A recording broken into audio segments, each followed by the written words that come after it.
Elon Musk went on stage with Dave Chappelle and the entire audience booed him. Because they were in San Francisco. Mm-hmm. Right? I believe so. I think Dave joked around like, it seems like some people you fired are here. But that was funny. It was funny, great line. But legitimately, they might be there. Yeah, that's true. Like, where is Twitter's offices? It says Silicon Valley, right? Probably, yeah. I think they got a few offices, but yeah, I'm sure they must have one over there. If not them, their homies were definitely in the crowd. Yeah. And also, if you go to one of these like tech companies and you lay off, 3,000 people, 4,000, 5,000 people, and you got a bunch of tech motherfuckers that can afford to go to a Dave Chappelle show, there's probably all tech dudes in there anyway. So they're gonna probably side with the people who work for a big tech company, not the owner of the big tech company. Did you see the video? No. It's interesting. You want to watch a couple seconds?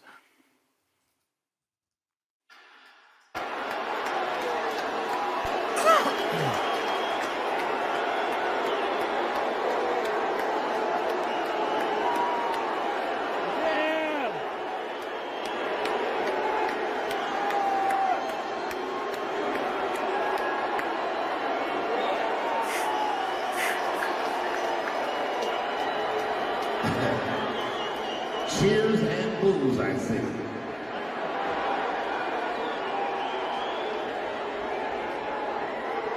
Elon. Hey, Dave.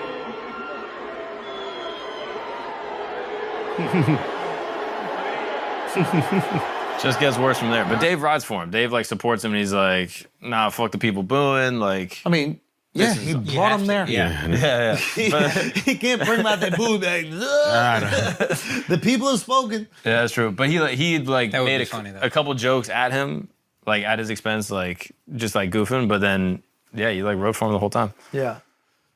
I don't really get why. What was the connect? What was the link up? Why would he want to bring him out? Just because it's a cool dude that.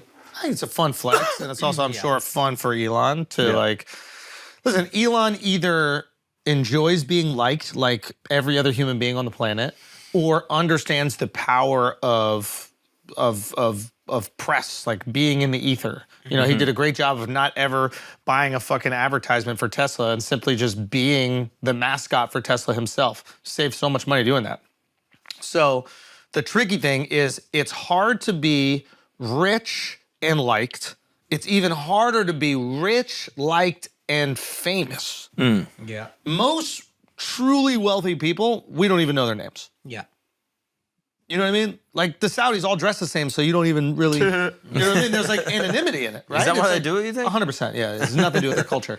It's how do I be a prince worth billions of dollars and just walk around the mall like anybody else? Yeah. Hire 20 lookalikes that look just like you and walk around the mall. That's it. Boom, everyone's wearing the same shit. Kind of genius. Kind of smart. But we hear these famous names, the Rothschilds, the Rockefeller, maybe the Rockefellers lost all their money, but you hear these famous iconic names and you don't really know who they, who's the Rothschild that's alive now? We knew one of them dated fucking, what is that rapper who never puts out the album? Exhibit C was the song that was crazy. Yeah. Oh, Jay Electronica. Jay Electronica, and that's the only reason why she popped up. But these people that are part of these legacy families that are worth all this money, you don't know about them because they've learned what new rich people have not learned yet because they're newly rich, is that with wealth comes resentment, animosity, and hate, and it just makes it harder to keep making that money. Yeah. So most people who have legacy money go, I don't want nobody to know how much money I got. Yeah. It is better to keep the money and not flex it than flex it and then risk the entire internet trying to cancel you. Yeah. I mean, look at Liver King. I think the only reason Liver King is canceled right now is because he said he made $100 million. His company's made $100 million, and that number popped up, and it was hold the fuck on. I don't know if it's the only reason, but it contributed to it a lot. Meaning, that was the what is it? The tip of the iceberg. It was not even the tip of the iceberg. It was that was the straw that broke the camel's back. But there's something about money that breeds resentment. If Liver King was out here it's really hard for me to make a living.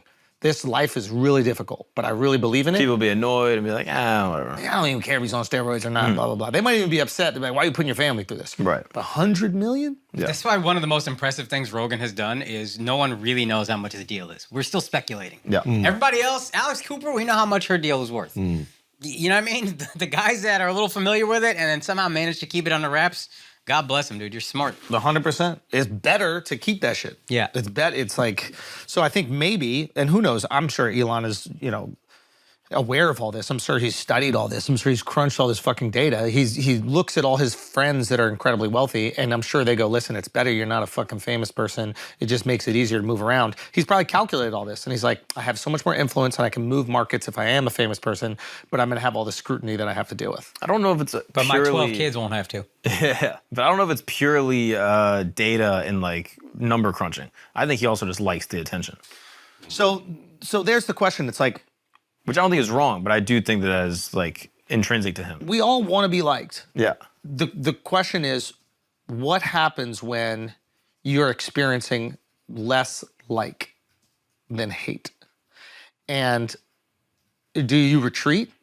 Do you retreat into the political party that's more supportive of you? Is that what has happened? Is that why he went from this like apolitical cultural figure to this, I'm going to be more right-wing now and the left has left me? And or is he really just retreating back into his supporters because he wants to be liked? Yeah. Or is that genuinely how he feels and he just felt like it was time to make a political statement? There's no question that he likes attention. The question is, can you weather the negative attention? And that's hard. Yeah. Not everybody's built for that. Especially when you haven't had that. He's spent probably most of his life at this point in the public eye. Exalted. Being really adored. Yeah. Like just with the rocket stuff, Tesla, like the PayPal shit. He's like, going through it right now. Yeah. Like with the Twitter shit, he is going through it. I don't think he's ever been hated this much. And so I think that was a play for, hey, let me go up with a very popular guy and try to get back into people's good graces, and it kind of backfired on him. The irony is, I think I saw like 5 million views or something crazy like that when he pulled it. It's on Twitter. This clip of him getting embarrassed. He paid $43 billion to watch himself get embarrassed. And it probably stings more because I'm thinking, you go on, even if it's San Francisco, you're going on stage at a Dave Chappelle show. You think the non-woke, anti-woke, whatever you want to call them, audience is going to be there and they're going to support you. And when they boo you, that's got to be like, that is a great fucking point. Yeah. You would assume that Chappelle's audience, at least Chappelle's audience now, after all the anti-PC They don't shit, like canceling. They don't like cancel culture, yada, yada, yada. So you would think they're like, oh, we support the guy who's also against those things and like liberating this platform from those things. Yeah. For them to boo as well. Yeah. God damn. That's just a rough feeling in general. Like, I don't like reading negative comments on YouTube. And like the idea of walking out in front of a stadium of however many people. That was an arena, dog. Yeah. That was, to your point, that wasn't like a comedy club. Or that was in a, so even if they know people who worked at Twitter or whatever, there's 20,000 people there. How many of these motherfuckers knew somebody at Twitter really? We about to find out how autistic he is. Like, because if this doesn't bother him, confirmed. I think it does because he blamed it on like anti-woke, like left wing, whatever. And it's like, that's not really true. What do you mean? Like, I think Elon said, like, oh, the people booing me were just these, like, super left-wing, anti-woke people. And if you're Elon, those guys aren't coming to Dave Chappelle's show and paying hundreds of dollars. The last show that they're showing up to. And Absolutely. also, it wasn't a few people. Yeah. If there's Booze got 18,000 louder. in there, you got a few thousand people Yeah. that are hopping on. Yeah, I wonder if he backs away from it. We're going to find out what he wants more. Does he want to be successful and wealthy, or does he want to be liked more? And he might find out that it's very difficult to be both of those things. Being unanimously liked and adored. The only person that I can think of that was both wealthy and unanimously liked and adored was Dave Chappelle. And now that's gone. Yeah. Now he's a polarizing figure. But he was the last one that I can look at and be like, wow, here's a person that had strong opinions, but both sides were supportive. They thought that he was absolutely hilarious. They wanted to go see his shows. And until the trans thing, it's interesting. Who else is it?